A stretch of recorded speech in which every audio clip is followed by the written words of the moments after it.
Chegamos então agora à nossa sexta questão. Já falamos sobre inovações no direito das famílias, alterações recentes sobre a situação ligada ao nome, direito de personalidade. Vamos olhar agora um pouco sobre direito imobiliário. Quero destacar que a gente teve um debate aqui na nossa ESA, Escola Superior de Advocacia, sobre direito imobiliário, e esse tema já apareceu também com alguma riqueza por parte das pessoas que atuam nessa área. Então agora vamos ouvir aí desse time, né, registradora, tabeliã, temos as advogadas aqui, como é que elas estão vendo no direito imobiliário as perspectivas da advocacia extrajudicial, por exemplo, para retificação de área, uso capião. Então vamos escutá-las, começando com Priscila.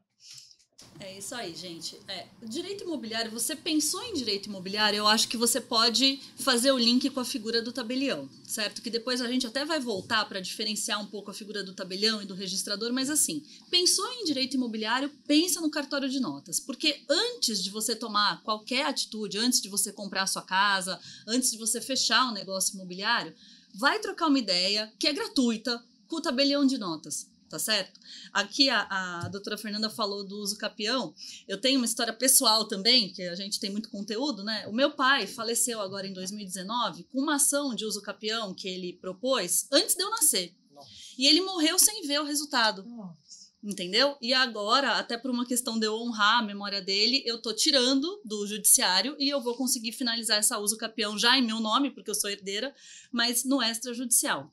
Então, assim, processos de uso capião, uma coisa absurda, coisa que levavam anos, né? Eu tenho essa minha história pessoal aí, hoje eu tenho 46, a ação começou antes de eu nascer, e hoje você vai até um tabelionato de notas, junto, né, para o tabelionato de notas não é tão importante a figura do advogado, que vai ser muito importante no registro de imóveis, mas no uso capião, você vai até um tabelião de notas e ele vai fazer a ata notarial de uso capião. Ele vai até o local do imóvel, vai pegar declarações para constatar a posse, vai fazer foto dos indícios, né, daquela posse, e depois, junto com o advogado, vai até o registro de imóveis e faz esse processo lá administrativo, extrajudicial, e assim, a gente já teve muitos sucessos lá, muitos uso capiões que saíram, coisa de um mês e meio você consegue resolver uma uso capião, que é aquela situação que estava lá pendente há anos. Então isso é priceless, né? A doutora Fernanda falou também da retificação de área.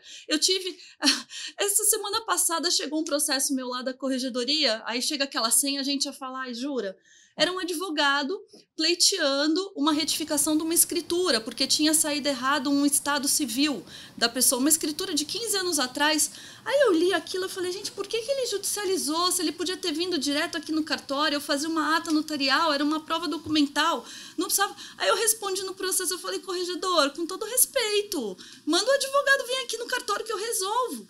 Então, por desconhecimento, justamente. Então, assim, eu me esforço no meu Instagram lá para fazer, né, divulgar para as pessoas o que pode ser resolvido no cartório direto. As associações têm Instagram super legais, a ESA. Então, assim, falta informação, né? Uma retificação hoje, você vai diretamente com a planta do engenheiro, do arquiteto, direto no registro de imóveis e prescinde de advogado, você vai lá direto no registro de imóveis e resolve uma retificação sem precisar passar pelo judiciário. Então, assim, eu acho que vale a pena a gente, de novo, lembrar o que faz o tabelião, o que faz o registrador. Então, depois a Érica, minha amiga, vai falar de como funciona lá no registro, mas, assim, é muito importante isso, saber aonde a lei de registros públicos ela não se aplica para o tabelião. O tabelião de notas a gente usa o Código Civil, o Código de Processo Civil. A lei de registros públicos é para os registradores. Então, quando o assunto é registro civil, registro de imóveis, aí vai entrar toda a lei de registros públicos. O tabelião é o cara que cria o ato, é o cara que cria o contrato. Tá certo? Por isso que o tabelião é de livre escolha, porque você precisa encontrar um profissional que esteja antenado, né, coadunado com o que você pensa. Então, não existe nada e o tabelião vai lavrar. Lavrar significa criar. Algo que não existe vai ser criado. O registrador pega uma coisa que já foi criada, então um contrato, um ato que já aconteceu e registra. Então o bebezinho já nasceu, o registrador registra. O tabelião já fez o contrato de compra e venda, o registrador imobiliário registra, tá certo? Então, as funções são diferentes e até hoje, 22 anos depois, eu explico para as pessoas, inclusive para juízes, a diferença, porque um profissional é o tabelião, outro profissional é o registrador, tá bom? Muito importante, até para decisão informada, para as pessoas entenderem e não terem expectativas irrealistas, né? Exato. Realmente. E aí, Bruna, o que você tem a dizer?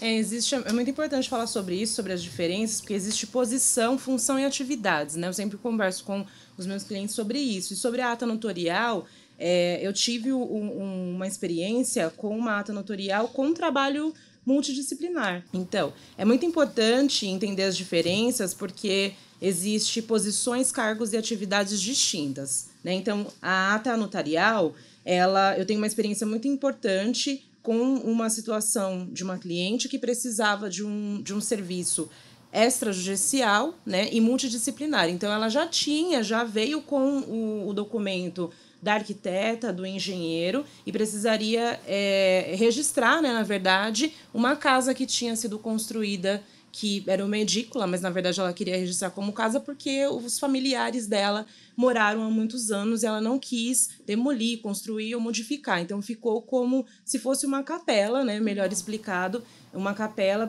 com uma relação afetiva. Ela falou, essa relação afetiva eu gostaria que fosse formalizada. Então, existe possibilidade? Demora muito o processo? Eu falei, não demora muito esse processo, porque, na verdade, esse processo será extrajudicial. Então, foi encaminhado para a ata notorial toda a documentação, né, relacionada a relatórios periciais do terreno, né, e da construção, junto com o arquiteto e engenheiro, e foi possível relacionar esse documento e formalizar essa questão que tinha um vínculo afetivo. Olha que legal, afeto como valor jurídico até no registro de imóveis. Exato. Sim. Como a gente avançou, né? Muito. Sim, muito. Adorei. Muito. E o reconhecimento da autonomia das pessoas de terem essas experiências e reconhecerem isso com fé pública. Acho que tem esse ponto, né? A gente no Brasil sempre tem experiência assim, é o agregado da família. Às vezes era um filho afetivo, Sim. né? Mas, é um agregado, né? Às vezes era alguém que era considerado filho, mas que não era reconhecido oficialmente. Então, essa situação, né, do valor afetivo, valor religioso, poder ser contemplado. Sim. E gerar essa clareza para boa fé ficar bem clara, né? Olha, essa é a situação tal como a vemos. Isso faz bastante diferença. Esperamos que gere aí realmente mais segurança jurídica para todas as pessoas envolvidas. Com isso, então, finalizamos a 6ª questão.